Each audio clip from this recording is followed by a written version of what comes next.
Before we get into the video, could everyone please subscribe to my Endless Diary Tales channel? Thank you so much. In my previous life after Ethan Lewis died, I stayed in the Lewis family for 30 full years, serving my in-laws, working tirelessly and growing old alone. When I saw him again, he returned with his childhood sweetheart and grandson, coming back to the Lewis family to reclaim his ancestral status. Only then did I finally understand that my entire life had been played in the palms of the Lewis family. My 30 years of loyalty had become nothing but a joke. When I learned the truth in the end, rage overwhelmed me. I collapsed to the ground and never woke up again. In a daze, I saw the kerosene lamp beside the table tip over, and a wave of blazing red swallowed my vision. The Lewis family, which had trapped me for a lifetime, was consumed by a sea of flames in an instant. When I opened my eyes again, I had returned to the day I received the news of my husband's death. Also, the day I received my admission letter from the National Medical University in the capital. Ethan and I came from completely different worlds. I was the daughter of a disgraced capitalist family sent to the countryside for reform, and he was a retired soldier who had been on the battlefield. When a village bully tried to harass me, he stepped in to protect me using his status. He didn't mind that my background might implicate him, and I didn't care that he suffered from a hidden illness. Desperate to escape my situation, I married into the Lewis family quickly. I never imagined that from then on I would fall into the carefully woven trap of the Lewis family and begin a tragic life. Your Ethan's in trouble. The ship he took going south overturned. He didn't survive. The village chief arrived in a hurry with a post office worker who brought the message. The moment my mother-in-law, Linda, heard those words, she wailed and cursed exactly as she had in my previous life. Oh heavens, my only son is gone. How am I supposed to live now? She cried, then jabbed her finger at me. Grace, you cursed jinx. You pushed my son to go south, and now you made him die in a foreign place. You should have died with him. Seeing the spectacle, the post office worker quickly handed me the death certificate and practically fled as though something terrifying was chasing him. The village chief gave me a long look, then reached down to pull Linda up from where she was dramatically rolling on the ground. With a heavy sigh, he said, Grace, my condolences. Life still has to go on. Though his expression seemed solemn, a calculating glint flashed in his eyes. Listen, daughter-in-law of the Lewis family, he continued. I heard you received your admission letter from the National Medical University in the capital early this morning. Normally, that would be great news, but now that Ethan is gone, if you leave home to study, you'll be abandoning Linda and old Mr. Lewis, who's paralyzed in bed. Isn't that basically forcing them to die? Hearing the exact same moral coercion I suffered in my previous life, I couldn't help but let out a cold, mocking smile. Linda caught sight of it and snapped viciously. She wouldn't dare. She caused my son's death, so she must stay in the Lewis family and atone for it. She'll take care of us, honor Ethan on his behalf, and stay right here. Grace Lewis, you'd better give up those ridiculous dreams. You're not going anywhere. Your husband died and you don't even shed a tear. How unfortunate my son was to marry such a heartless woman. Then Linda looked toward the village chief, her tone suddenly shifting. Brother Lee, now that Ethan, the pillar of this family, is gone, we'll have to rely on you to look after Grace. That admission spot shouldn't be wasted. Why don't you let your granddaughter Lily take her place and go to school instead? The village chief couldn't hide the delight on his face. Then I'll thank you on behalf of Lily. Don't worry. From now on, the Lewis family's matters are the Lee family's matters. Linda scoffed. We'll practically be one family soon. Of course, the Lewis family's matters will be the Lee family's matters. I watched their clumsy performance with complete calm. If I hadn't returned to this day with the memories of my previous life, I would have been deceived by every single one of them again. Just like before, feeling guilty and ashamed, I ended up giving away my chance to attend college and willingly stayed in the Lewis family to atone.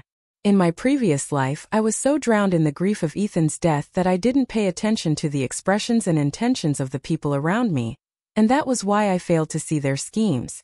I fell straight into the trap they had carefully set for me. But heaven had eyes and granted me another chance, this time letting me witness clearly how they tried to lure me step by step. Unfortunately for them, they were bound to be disappointed. Now I watched as Linda, just like in my previous life, took out my college admission letter. The moment she tried to hand it to the village chief, I moved faster and snatched the envelope from her hand.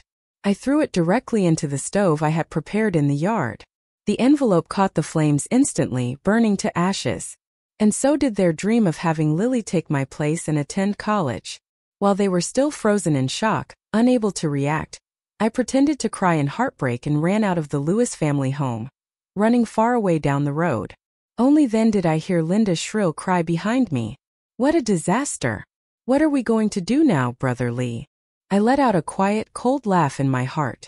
The real show was only beginning. There was no need to rush. These people's so-called blessings were all waiting ahead of them. Without wasting another thought, I quickened my pace and ran to the township government office. Holding Ethan's death certificate, I requested to dissolve the marriage. The clerk looked at me impatiently, as if she found it disgraceful that a woman whose husband had just died was so eager to cut ties with his family. But after searching through the records again and again, her expression shifted from annoyance to a stunned kind of disbelief. Comrade, may I confirm something? Are you sure your name is Grace Sue? Even though I didn't understand why she asked, I nodded cooperatively. Her doubtful expression instantly softened into sympathy. Comrade, Ethan Lewis is indeed registered as married here, but the spouse recorded is Lily Lee. Also, we have no record of you ever being registered as married. At her words, I froze for a moment. But seeing the sympathy in her eyes, everything became painfully clear in an instant. Still, to avoid any unexpected complications in breaking free from the Lewis family, I double-checked. Comrade, just to confirm, this is Ethan Lewis from Lee Village in Singlong Township. Correct. The clerk patiently replied. Yes, according to our files, Ethan Lewis from Lee Village and Lily Lee from the same village registered their marriage on September 5, 1979. That was the day before Ethan and I held our wedding ceremony. So, Ethan had been lying to me from the very beginning. No wonder he never allowed me to see the marriage certificate, always saying it was an important document he had to keep himself. He was afraid I would learn the truth and refused to serve the Lewis family so obediently. Thinking of it now, everything suddenly made sense. No wonder in my previous life Lily appeared before me without a hint of guilt, bringing along her 2 children and even her grandchildren, and said that ridiculous line, I was never the other woman. What a joke. 2 lifetimes. And it turns out I had never had anything to do with Ethan Lewis or with the Lewis family, the people who had crushed me my entire life. After thanking the clerk, I turned and left without hesitation. I boarded the return bus and sat quietly, looking at my hands, no longer old and worn but young and smooth again. And then at the admission letter from the National Medical University that I had hidden inside my clothes beforehand. I couldn't help but cry and laugh at the same time. The moment I realized I had been reborn, I grabbed the admission letter and went to the village committee to request an introduction letter, waiting only for the death certificate to arrive so I could legally dissolve this disgusting marriage. Then, right in front of the village chief and Linda, I pretended to burn the admission letter, ruining their scheme entirely. Things hadn't gone exactly the way I planned, but the outcome was still good. Now that I had completely escaped the Lewis family, that place that devoured people without spitting out their bones, the feeling of rebirth finally became real. Only now did I finally have the time and the calm to sort out the details, to peel back the layers and uncover the real truth behind this entire scheme. Back in 1979, after I married Ethan Lewis, I finally had the opportunity to take the college entrance exam. I was very grateful to him for that. So in 1980, when the country pushed its reform policies further and Ethan became eager to go out into the world to try his luck, I took out everything I had to support him. At first, Linda cried and screamed, refusing to let Ethan leave home, leaving him helpless and causing him to give up temporarily. His spirit dimmed, but every time he saw others in the village venture out and carve a future for themselves, he couldn't hide his disappointment or unwillingness. I noticed everything and secretly worried on his behalf. One day after I finished taking the exam, he came to me in private. Grace, he said softly, I feel like this is my chance to turn my life around. I want to head south and look for opportunities. Just from that one sentence I could sense how much this meant to him. I didn't want him to spend his whole life living with regret. So foolishly and wholeheartedly I promised him, Ethan, go. Do your best. Don't worry about home. I'll take care of everything. Once I receive my admission letter, I'll take my parents with me to the capital. Ethan held my hand tightly. Grace, thank you for supporting me like this. I won't let you down. I'll work hard to make something of myself worthy of our future, Dr. Grace. That night, under my cover, Ethan packed his belongings and slipped out of the house, leaving behind a letter. I never expected that on the 5th day after he left, I would receive the news of his death. The ship he boarded to head south ran into sudden extreme weather the very next day. Under torrential rain, it was dragged into a violent whirlpool and capsized. No one survived. In my previous life, I didn't know it was all a scheme. I simply thought that my in-laws had always disliked me for encouraging Ethan to leave home. And now, receiving the news of their only son's death, they naturally blamed me and demanded that I atone. My grief and guilt swallowed me whole. I cried uncontrollably and silently endured all their accusations and insults. I let them take my admission letter to the village chief so Lily could replace me and go to college. Afterward, I even wiped my tears, forced myself to stay strong, and took care of Linda and old Mr. Lewis, who were overwhelmed by the tragic news. It felt like from that day on my world went completely dark and never lit up again. Linda hurled endless accusations at me, saying I had pushed Ethan to go south, causing him to lose his life and leaving no remains to bury, disgracing the Lewis family and severing their bloodline. After hearing it enough times, I gradually believed Ethan's death truly was my fault. I became consumed with guilt, and along with the promise I made to Ethan before he left, I no longer had the courage or will to resist or escape the Lewis family. The worst incident happened when Linda shoved me to the ground in front of the communal hospital bed and forced me to kneel, demanding that I swear I, Grace Shue, will spend the rest of my life honoring Ethan's parents, atoning for my sins, and never leaving the Lewis family. After that, the thought of returning to my real parents completely died inside me. I turned down their requests to take me back to the capital again and again until I broke their hearts entirely. Eventually they gave up on me, and for decades afterward we never had any contact. Knowing I had no one backing me and that my own family would no longer support me, my in-laws became even more brazen in controlling and suppressing me. Even on his deathbed, old Mr. Lewis glared at me viciously and spat out his final accusation. Grace Shue, you killed Ethan. You destroyed the Lewis bloodline. Even if I died, he told me I still had to continue staying in the Lewis family to atone. I wasn't allowed to leave. I had to stay by Linda's side so that when Ethan returned, he wouldn't come home to find no one waiting for him. Back then I didn't think deeply about what he meant. I simply assumed my father-in-law was talking about Ethan's spirit returning every year on his Memorial Day. For more than 20 years I shed tears in secret for him, believing all of it. Every day I got up before dawn and worked until late at night, caring for my in-laws with all my heart, sending them off in their final years. Yet, none of my sacrifices or efforts ever entered my father-in-law's eyes. Even after he died, he still refused to let me go, forcing me to keep atoning. It wasn't until the late 70s that Linda finally fell ill, and only then did my life feel like it loosened even a little. But even that wasn't much of a blessing. After more than 20 years of exhaustion and suffering, my body had completely broken down, held together by nothing but sheer willpower. Just as I thought I would spend the rest of my life this way, enduring, swallowing everything, and one day being able to face Ethan in the afterlife without guilt, I never expected that in this lifetime, while still alive, I would see the living Ethan again.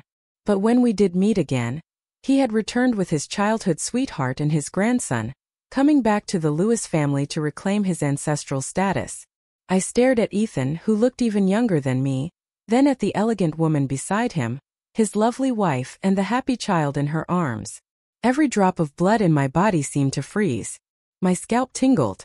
The contrast between my lonely old age and his perfect, fulfilled life was so sharp it was almost laughably ironic. Then I looked at the woman at his side. My eyes widened in disbelief. It was Lily Lee. She was the same age as me, yet she had aged beautifully.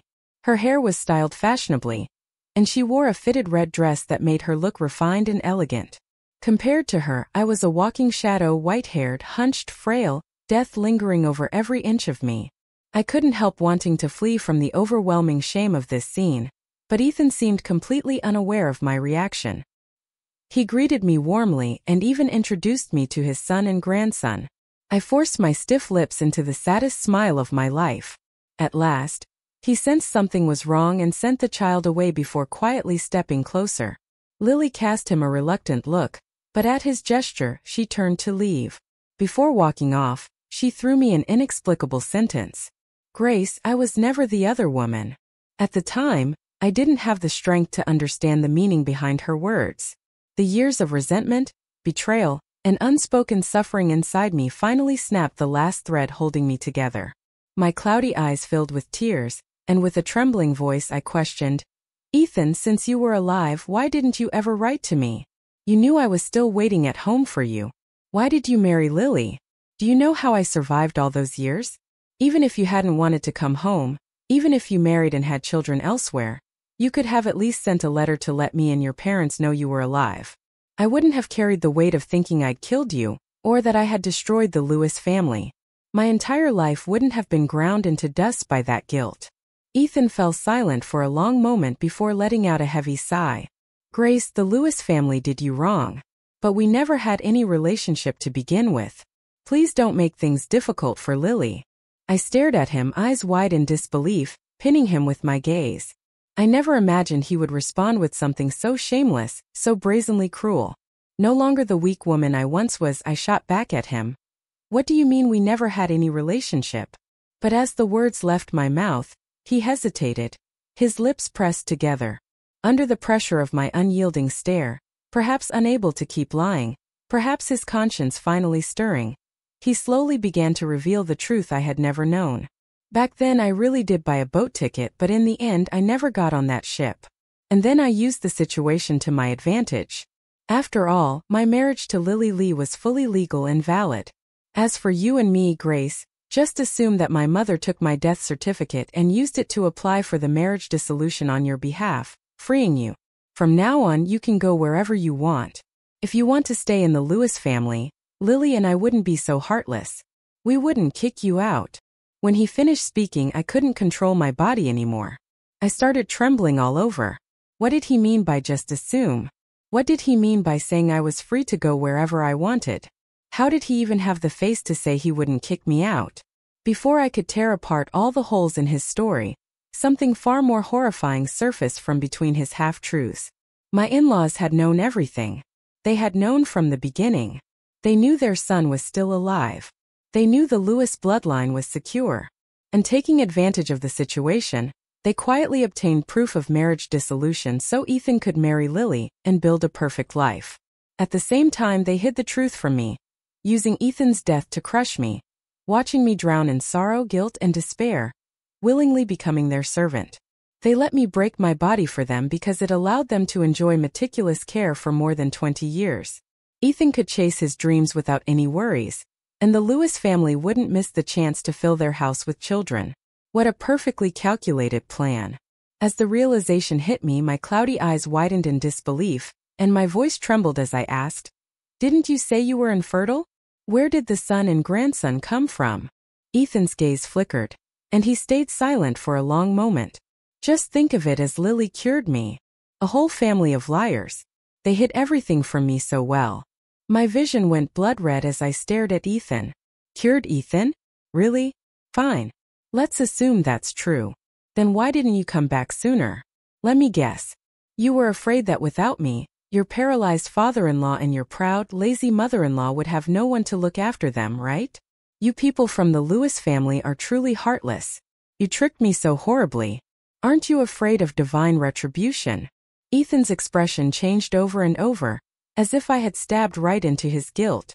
Grace Shue, strictly speaking, you and I no longer have any relationship.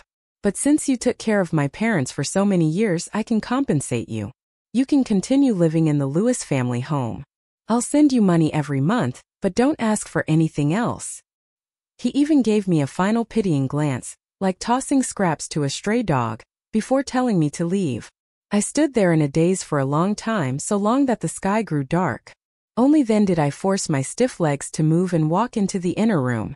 Using every bit of strength I had left, I smashed open the chest my in-laws guarded like treasure, never allowing me near.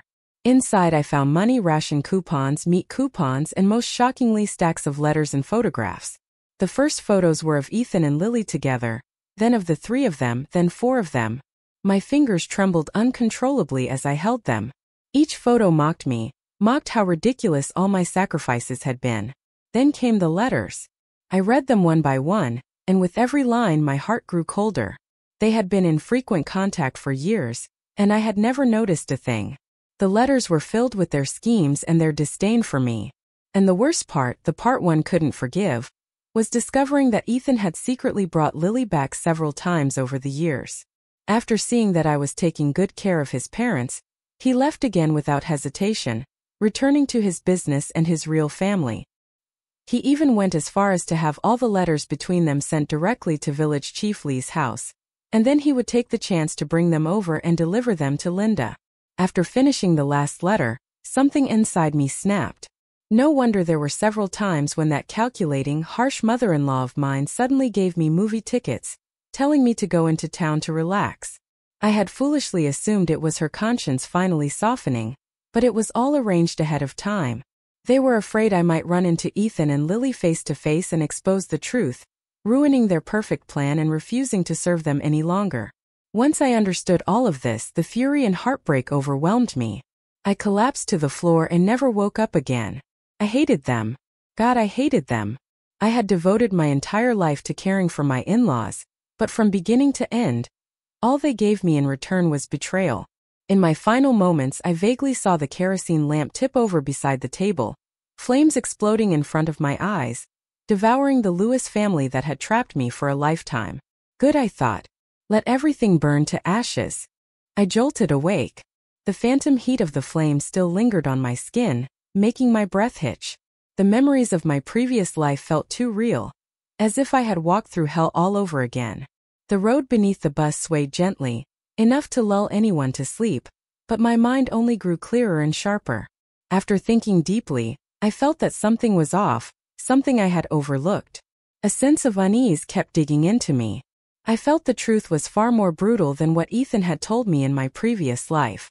Back then, Ethan married me and claimed he had a medical condition. He never touched me and I never forced the issue. But now thinking back, what condition? What cure? He had been sleeping with Lily all along. Strictly speaking, Lily was already his wife. Mine was just a fake marriage staged for their convenience. Wait, something flashed through my mind, and I found myself piecing things together. It seemed Ethan only started appearing around me after his father became paralyzed. He helped me again and again, guiding me from the shadows, so that even though I knew he was sick, I still willingly married into the Lewis family to live like a widow. So the marriage had been calculated from the beginning. On one hand, before being sent down to the countryside, I had studied medicine. Whenever any of the educated youths got sick, they always came to me for treatment. And at that time, Ethan's father suddenly became bedridden, paralyzed, seriously ill, in need of long-term care. On the other hand, the college entrance exam had just been reinstated in '77, and I had been desperately looking for textbooks everywhere to prepare for the exam. The college entrance exam was the perfect opportunity for Lily to replace me and attend university. At that time, a group of educated youths lived together. There were no secrets. If someone paid attention, it was easy for Ethan to gather information about me. So, I had long been targeted by this group of blood-sucking monsters. Realizing this, a wave of cold sweat washed over me. No wonder Village Chief Lee and my mother-in-law Linda Lewis always happened to appear near the educated youth camp. And although Ethan and Lily had grown up as lovers, inseparable since childhood, they suddenly split not long after Ethan's father became paralyzed. They had already chosen their free life and caretaker. To reassure Lily, Ethan secretly married her first, registering their marriage legally, and I was the unlucky fool they carefully picked out, waiting only for the right moment. Then Ethan would fake his death and disappear, letting Lily replace me to attend college, and the two of them would fly off together to start their real life. What an elaborate setup. Every step leading into the next perfectly constructed. And I, so stupid, so pitiful, was used up and discarded. My entire life woven neatly into the Lewis family's calculations, so they could prosper while I rotted. The more I recalled the past, the redder my vision became. Compared to Ethan, I hated my in-laws even more. With Ethan's straightforward personality, he could never have devised something so intricate and vicious. Most of these schemes were ideas cooked up by my sly in-laws and village chief Lee. I was actually curious to see how long my bedridden father-in-law could survive under the care of Linda, whose 10 fingers had never touched a single chore in her life. As for Ethan, compared to his cold-hearted betrayal, what I hated more was how deeply I had loved him. So deeply that the Lewis family toyed with me my entire life. But in this lifetime, without me serving at my father-in-law's bedside, without me acting as their unpaid maid, without me nursing my in-laws until their last breath, Ethan would no longer have the peace of mind to pursue his dreams. And Lily would have no chance to attend the National Medical University in the capital, let alone graduate and be assigned to the capital hospital like in my past life, becoming the respected Dr. Lee. She certainly wouldn't have had the chance to return to the village for a grand ceremony that glorified the entire Lee family. With everything reset, I wanted to see how Ethan and Lily could ever live the perfect life they had in my previous lifetime. Children and grandchildren filling their home, their days overflowing with happiness. When I returned to the capital, I threw myself into my parents' arms and cried until I couldn't breathe. When they learned I had been accepted to the National Medical University, and that my entire marriage to Ethan had been a lie from beginning to end, they were both relieved and heartbroken. My father said firmly, "Grace, as long as I'm alive, I promise you this. Ethan Lewis will never have anything go smoothly. I'll make sure the Lewis family never rises again." My mother hugged me tightly and soothed me. "Yes, sweetheart. Our family may not be as powerful as before, but a starved camel is still bigger than a horse. We still have our foundation. We won't let you swallow your grievances or let those awful people go unpunished."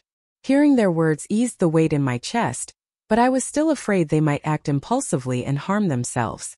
I immediately said, "Mom, Dad, I just want you both to be safe. Those people will get the punishment they deserve." How foolish I had been in my past life to choose that hellish Lewis family over my loving parents, letting myself be crushed for decades. Afterward, my parents bought all kinds of supplements to nurse me back to health and carefully helped me prepare for school. My life was truly different now. I had finally returned to the path I was meant to walk. All that remained was to make sure the demons who schemed against me in my previous life went straight to hell to pay for what they'd done. The following year, on the school's orientation day, I happily ran into an old acquaintance, Sam Chin. He was one of the educated youths who went to the countryside with me. But unlike my fate, his husband's family treated him well. Even in my previous life, I had always been envious of him. In this life, just like before with his in-laws' full support, he managed to get into the capital from Lee Village. "Grace, it really is you," he exclaimed. "You know what? Your husband Ethan isn't dead, but your father-in-law is." Not wanting to have anything to do with the disgusting Lewis family anymore, I simply explained, "Is that so? Well, I thought Ethan truly died back then. And since my in-laws never treated me well, and Ethan and I never registered our marriage, I had nothing to do with the Lewis family. So I went straight back to my parents." Sam picked up on the hidden meaning in my words and scratched his head awkwardly. "Sorry, Grace. I didn't know." I smiled and waved it off. "It's fine." Then, pretending to be puzzled, I asked, "When I left the Lewis family, old Mr. Lewis's condition was stabilized. How did he end up dead?" Sam's smile turned mysterious. "Your mother-in-law, Linda." "Oh wait, Linda Lewis. She's not exactly the responsible type. After you left, she pretty much abandoned him. She'd disappear for an entire day and rarely bothered with his meals or care. In less than half a year, old Mr. Lewis passed away." Sam leaned in close and whispered in my ear. In the end, it was the neighbors who noticed a strange smell, broke open the door to his room, and found him already gone. I heard from Grandma Wong, the woman who helped collect old Mr. Lewis's body, that he was nothing but skin and bones when he died. His whole body was covered in bed sores and rotting flesh. She said she threw up as soon as she stepped out after cleaning him up. After that, the whole village started talking. Everyone said Linda Lewis had abused old Mr. Lewis and the Lewis family's reputation was completely ruined. That was when Ethan returned to the village just in time to bury his father in the family grave. You should have seen Ethan's face that day. It was pitch black with anger. They said he and Lily had lost everything in their business down south. They were planning to find a way to make a comeback when they suddenly received the news of old Mr. Lewis's death and rushed back overnight.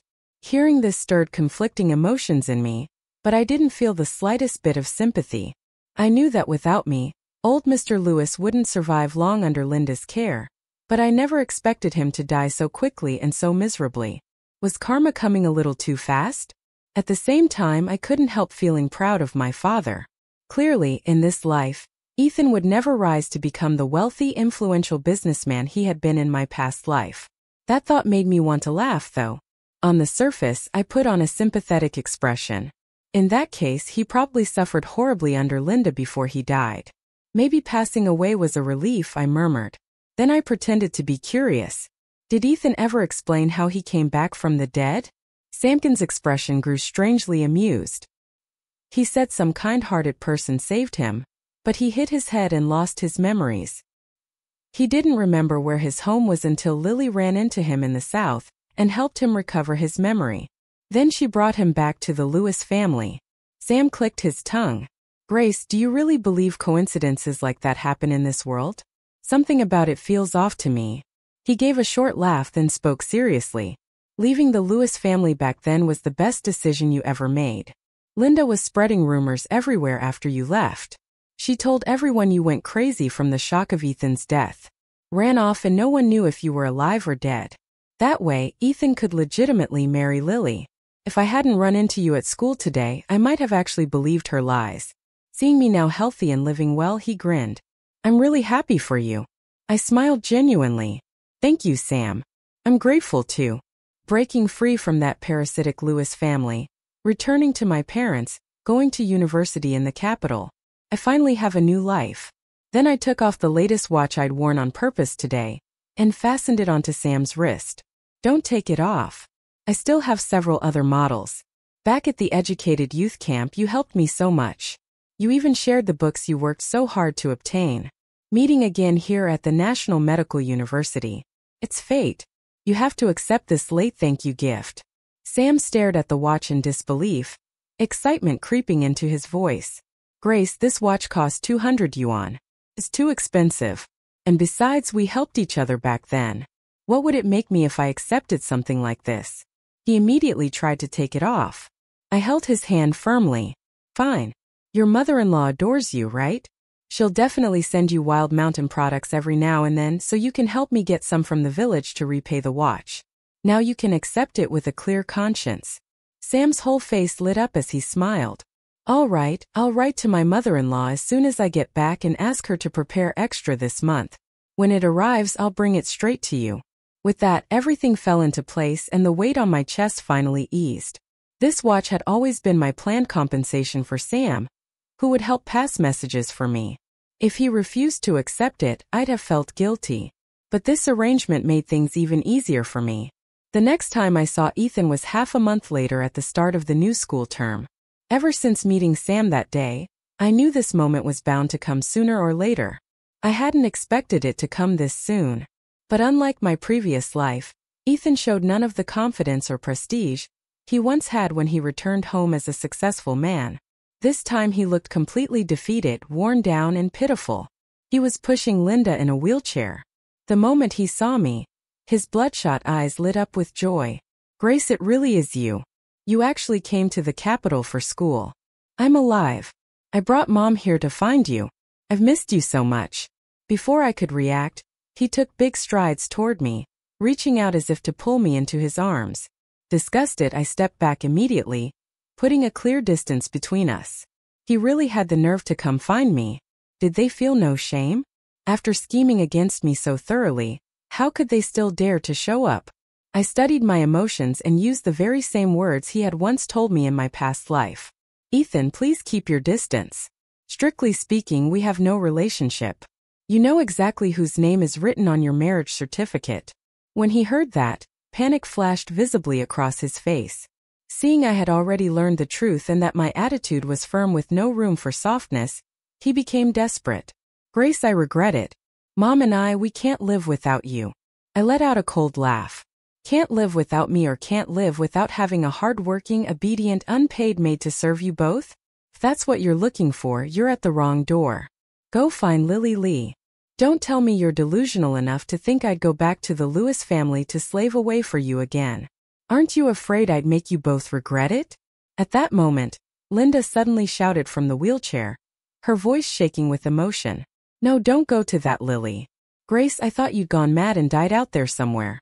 I was heartbroken for so long. It was Lily who helped find Ethan. I had to repay her kindness. That's why I made the decision to let Ethan marry her. She even forced out 2 fake tears, acting pitiful. Even now, she was still pretending, still performing, thinking I only learned from Sam that they held a wedding ceremony for Ethan and Lily. Grace, come back. I can't live without you. Lily is a poisonous woman. She can't compare to you at all. These legs she pushed me. That's why they broke. As long as you come back and treat my legs, I'll make Ethan divorce Lily, that useless hen who can't lay eggs, and you two can remarry. Then we can live together in the capital as one happy family. Wouldn't that be wonderful? This family was unbelievable, truly shameless, delusional beyond saving. Seeing I remained unmoved, Ethan tried to continue persuading me at Linda's urging. But before he could speak, a woman suddenly lunged out from the side. Her voice was raw with hatred tearing through the air. Ethan, you ungrateful, pathetic mama's boy. I knew you still couldn't let go of this woman. It was Lily. You tricked me into marrying you with that college lie. You expected me to serve your family like a servant. Why did you change the moment we returned to the Lewis house? Even after you killed our child, you still stood by your mother's side. When she told you to hit me, you hit me. When she told you to abandon me, you abandoned me and ran back here to chase Grace. She was crying as she screamed, but her hands didn't stop. With each accusation, she stabbed him hard again and again. Her movements were swift, almost practiced. Ethan couldn't react at all. Unable to dodge, he was stabbed more than 10 times in rapid succession, collapsing in a pool of blood. I stood there watching coldly. I had thought they might at least spend a few blissful years together in this life. I never expected them to turn on each other this quickly. It was almost laughable. Linda Lewis, seeing Ethan collapse to the ground, his face drained of all color, went hysterical. She tried to push her wheelchair frantically toward me, reaching out as if begging me for help. But I was just a young, physically weak student. How could I step in and intercept a blade with my bare hands for the very people who schemed against me for an entire lifetime in my past life? All I could give them was a look of helpless refusal before stepping far, far away. In my previous life, he had committed countless wrongs. Lying, deceiving, manipulating, reducing me to a hollow shell. Now it was finally his turn to experience firsthand the methods of the daughter-in-law he admired so much in our past life. The next moment, the quiet street erupted with Linda's shrill, agonized scream. Linda Lewis, you old witch. You dare call me a poisonous woman? Compared to you, I'm nothing. Why don't you tell them how you shoved me before? How you caused me to miscarry my 8-month-old child? How you refused to take me to the clinic, nearly letting me die? Thanks to you, I can never have children again. Are you satisfied? And now you want to throw me away? Dream on. Just die. Die and go bury yourselves with my child. With that, Lily stabbed Linda several times in the chest with rapid, vicious strikes. Each thrust was firm and filled with hatred, and as if still not satisfied, she plunged the blade into Linda's abdomen several more times. So in my past life, Lily had already been pregnant at this point. But that child was gone now. And I, who had swallowed every grievance, serving Linda like a loyal servant, had ended up caring for the very woman who was impossible to tame. Her precious eldest grandson was killed by her own hands. Truly, heaven's justice never fails. What goes around comes around. I was lost in the flood of my memories when Lily suddenly turned, brandishing the bloodied knife, and charged straight at me. But the commotion had already drawn the attention of campus security. They rushed over in time, subduing her on the spot. Even after they wrestled the knife from her and pinned her to the ground, she kept screaming, "Grace, why? You clearly burned your admission letter. Why are you still here? That spot was supposed to be mine. You burned my admission letter, you filthy woman." Ignoring her madness, I walked straight up to her. She was covered in blood, hair disheveled, looking utterly miserable, nothing like the elegant, dignified woman she had portrayed in my previous life. I looked down at her and said, Your father, the village chief, wanted you to take my place in college. So I put on a little performance, burned an empty envelope right in front of him. That way he'd give up trying to use me again, and he actually believed it. Isn't that ridiculous? When I finished speaking, I no longer bothered wasting breath on her. Seeing she was about to hurl more insults, the security guard stuffed his freshly removed sock into her mouth. I couldn't help smiling at the sight of Lily glaring at me with pure hatred. In my past life, after Ethan became paralyzed, her father, the village chief, had refused to let his daughter suffer as a daughter-in-law of the Lewis family. Yet, he still conspired with them to ruin my entire life, paving the way for his daughter's bright future. He was hardly innocent. From the moment Ethan and Linda appeared, I had already noticed Lily hiding in the distance. I purposely said those things to make sure she saw the Lewis family's true colors, so she would tear them apart from the inside. But I hadn't expected the Lewis family to already be riddled with wounds of their own making. Lily had just lost her child because of Linda. She had also lost the ability to ever be a mother again. Her heart was already shattered. And then Sam had asked his mother-in-law to send extra mountain goods, which indirectly revealed that I was studying at the National Medical University in the capital and living a wealthy, enviable life. Upon hearing that, Lily must have felt a crushing sense of contrast, believing the Lewis family had lied to her, used her and ruined her life. She must have thought they had cheated her out of everything she deserved. And as for Linda, once she learned the truth and compared everything side by side, Linda would surely become even more resentful toward Lily, and the two of them would only grow more incompatible as time went on. With Lily's selfish and self-centered nature, she would never let such a perfect opportunity slip by. She would drag Ethan along to beg me to take him back, abandoning Lily, who was now worthless to her and whom she already despised. And as for Ethan, the ever-filial son, he would never dare go against Linda's will. Of course, he would secretly bring her along and come find me. Every one of their actions only deepened Lily's hatred toward this cold, ungrateful mother and son pair. All they needed was one final push from me at the crucial moment. Of course, Lily did not disappoint me. She went far beyond what I had expected. She was vicious, decisive, and ruthless. From the looks of it, Ethan and Lily had never truly loved each other. The Lewis family was still calculating everything down to the last detail, desperately trying to manipulate everyone like pieces on a chessboard. But too bad. This lifetime I had reclaimed everything that once belonged to me. And Lily had swapped roles with me from my past life. Lily was not someone who would swallow her grievances, and I was no longer the timid, naive woman who could be softened by a few manipulative words from the Lewis family. The tragic ending of Ethan and Linda had already been sealed long before this day came. In the end, Ethan and Linda died on the spot, completely and utterly dead. The Lewis family truly met the fate they had once cursed me with, dying away from home with their bloodline completely severed. At the police station, Lily confessed everything during interrogation. When I later heard the truth from the officers, a truth that aligned almost perfectly with my own deductions, I felt no sadness. I still had one last important task to complete. I sent a full report along with the evidence provided by the Capitol Police Department to the township government of Lee Village, the nightmare I once lived in. After that, I pushed those demons out of my mind entirely and focused on my studies. During this time, I earned outstanding grades and was awarded a government-sponsored position as an international exchange student. On the day I left for England, my parents hugged me tightly, reluctant to let go. Silently, I made a promise to myself. I would never disappoint the people who loved me and believed in me. I would return home successful. With that goal in mind, I devoted myself to my coursework abroad. I studied tirelessly, absorbing cutting-edge medical knowledge and techniques, determined not to waste even a single minute. I wanted to return and contribute to my country as soon as possible.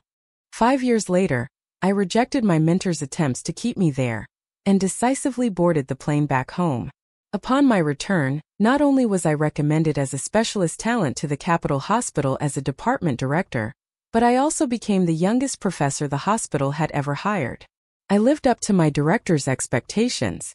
Within just 3 years, through the connections I had built in England, I helped the hospital acquire many advanced and precise medical instruments, saving countless lives. During this time, I also trained batch after batch of exceptional medical students, teaching them everything I had learned abroad thoroughly, seriously, and without holding anything back. The next time I saw Sam Chin was when I was invited to Lin's medical center to participate in the treatment of a rare case. By then, he had already become an excellent surgeon. After 2 weeks of consultations, discussions, and confirming every detail with the patient's family, we finally finalized the treatment plan and the surgery date. When the surgery was successfully completed, every doctor involved breathed a temporary sigh of relief. For once, I felt relaxed enough to go to the hospital cafeteria to eat instead of asking my assistant to bring food to my office. At the cafeteria, Sam spotted me and immediately sat beside me with a bright smile. "Grace, I honestly didn't expect that the expert our hospital spent so much money inviting would turn out to be you. You're incredible. And after assisting through the entire surgery, I admire you even more now." I smiled back at him. "You're amazing too. The moment I arrived, your director wouldn't stop praising you. You were my assistant for this surgery, and you didn't disappoint him at all. You coordinated perfectly and helped me save a lot of precious time for the patient." Sam chuckled shyly, then excitedly pulled me into a long conversation about his past few years of work, especially the rare cases he had encountered and treated. Every time I brought up one of my own cases, the hunger for knowledge in his eyes deeply moved me. It reminded me of myself during my years studying abroad. I tapped a finger lightly against his forehead since he kept leaning closer and closer. "On the 8th of next month, I'll be hosting a medical seminar at the National Medical University. So, Dr. Chin, I'm officially inviting you. Any interest?" Sam practically threw himself into my arms, hugging me tightly. "Interested? Absolutely. I'll go talk to the director as soon as I get back and have him keep those 2 days free for me." Realizing what he had just done, he pulled back quickly, then started chatting excitedly about gossip. "Grace, you weren't abroad for long before Lily's case was closed. She killed 2 people, so she was sentenced to death." I let out a quiet sigh. Recalling old events again so many years later barely stirred any emotion in me. It was exactly the ending I had expected. Seeing my lack of interest, Sam quickly switched topics. "Do you remember Lily's father, the village chief?" I nodded. Sam's eyes lit up again. "Well, someone reported him. The evidence was mailed straight to the township office. He was taken away that same day, stripped of his position immediately, and sent for labor reform. A few days after Lily's execution, he escaped when no one was looking and threw himself into the river. By the time they found him, he was so swollen they couldn't even recognize him. It was awful. His wife fainted instantly when she saw the body." Hearing Sam describe the outcome, a faint ripple stirred in my heart. All of this was nothing more than the consequences of their own cruelty. The sins they committed had finally caught up to them.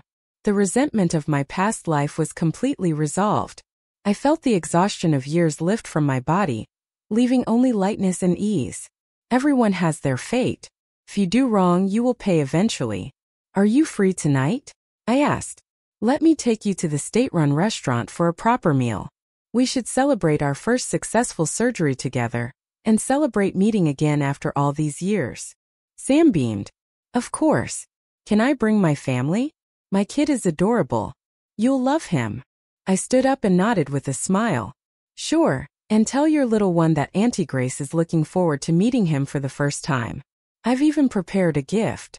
Hearing Sam burst into muffled laughter behind me, I walked out of the cafeteria and stepped into the bright, welcoming sunlight of a brand new day.